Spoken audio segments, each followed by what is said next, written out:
Hello, I'm Daniel. I'm going to do a talk from the 37 practices of a bodhisattva today.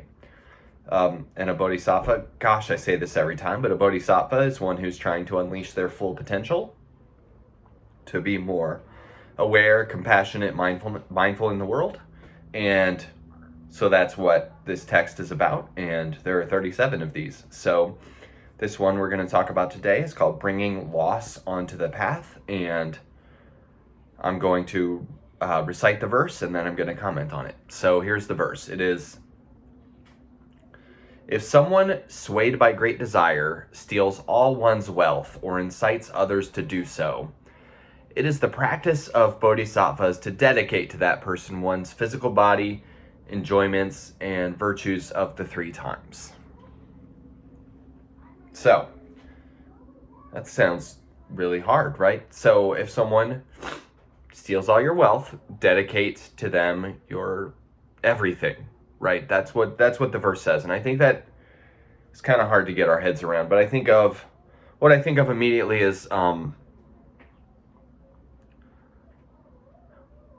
Mis, when Jean Valjean breaks into a church and tries to steal from the church because he's very poor and he's a fugitive on the run, and the priest just helps him instead.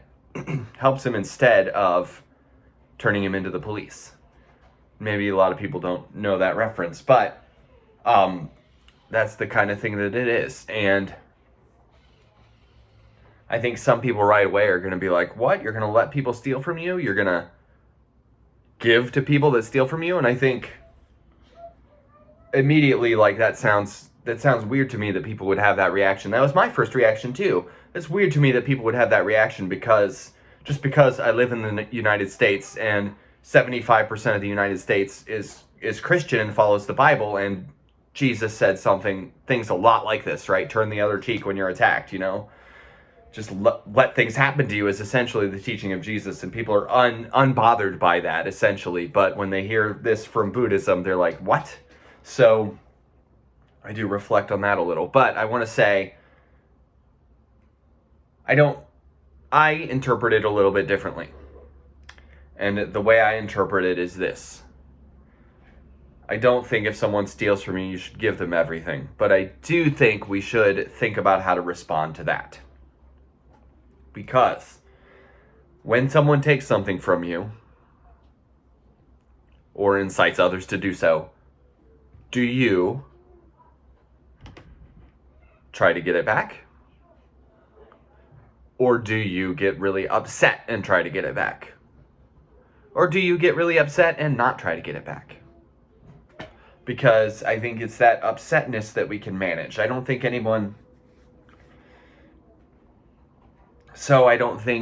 and what is usually interpreted in this verse is you should reflect on how the things that are taken from you are impermanent and they're going to degrade anyway, and you don't really own anything. And that's true, but I don't think anyone gets their car stolen and thinks, well, cars don't last forever anyway. My car was not going to last forever. I think they think, how am I going to get my car back? How am I going to get a new car? But also they think, I'm really mad at that person, or I hate them, right?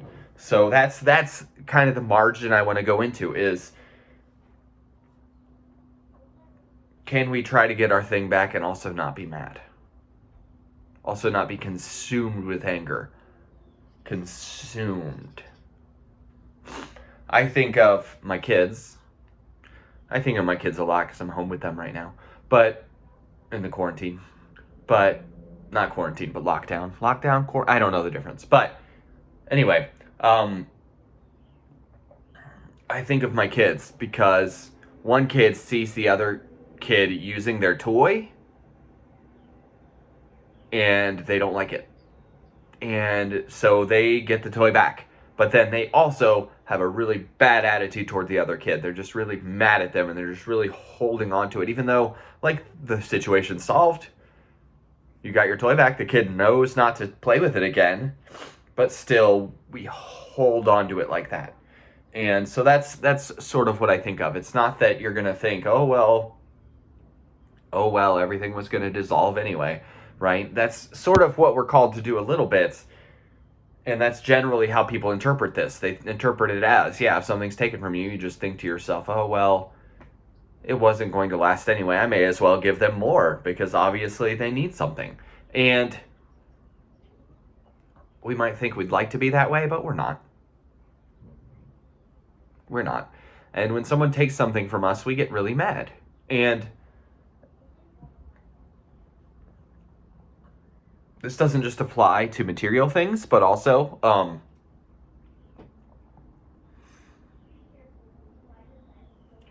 I have had the experience where someone went out of their way to try to attack my reputation, I guess is the right word. My reputation. And that very much upset me. But I didn't reflect and think, well, reputation is fleeting, right? Reputation is way more fleeting than a car. Reputation can come and go so easily. And if someone can ruin your reputation, that means it wasn't that strong to begin with, right? So if someone can make other people not like you, that really does tell you they didn't like you that much to begin with. And that's a hard thing to think about and a hard thing to wrestle with, but that's the truth. That's the truth. If someone can tell lies about you and people believe them, those people didn't like you that much to begin with, because if they did, then it wouldn't be so easy to destroy your reputation. It wouldn't be so easy. So I sort of think in that way too. When I think of non-material things you can steal someone's reputation, right? So that's just what I'm thinking about today. I'm thinking about how when things are taken from us, we can take the time to reflect, okay, how important is this thing? Was this thing a drain on me in the first place? Did this person really need it? And can I solve this without getting upset? Can I solve this without letting anger dominate my mind? And I think a lot of the time, I think we can, and we just don't want to. We want to be angry. We want to just have anger consume us and just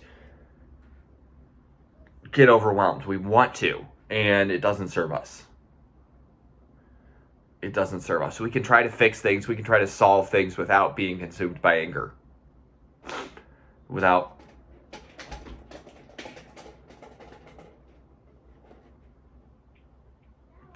If something is stolen from you and you get it back without much trouble, it shouldn't ruin your day.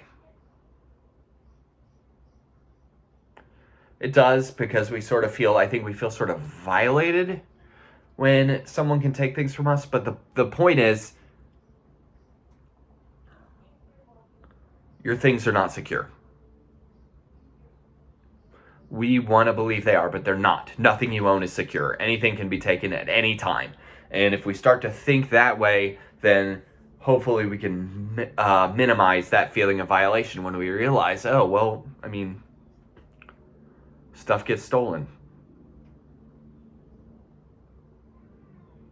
That's the way of things. We do what we can to keep things, but ultimately, we can't hold on to things. And that's the way of the world. And when we come to accept that, then maybe we're not so torn up when things are gone. Maybe we're not so torn up. It's the worst when it's not frivolous, but when it's something we really need. Like I've never had the experience of my car getting stolen, but I can imagine that really devastating me, not just because I'm violated, not just because my car's expensive, but also because, well, shit, how am I going to go anywhere, right? So, that is a deeper loss than some frivolous thing than $50 was stolen from me or whatever. It's a deeper loss for a lot of reasons, and that's where it really gets hard to not be consumed. But I think with practice, I think we can learn how to see things in a different way so that we're not so torn up all the time, because you're going to lose things and things are going to be taken.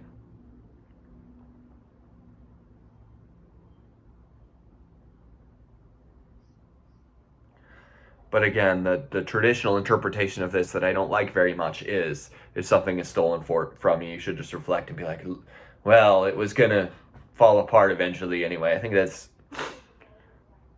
a tough thing for anyone to swallow. So that's not my interpretation. My interpretation is just maybe we can lose things and not be consumed by the loss.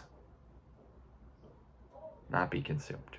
So that's it for today. Thank you for taking the time to listen to this talk, and have a good day.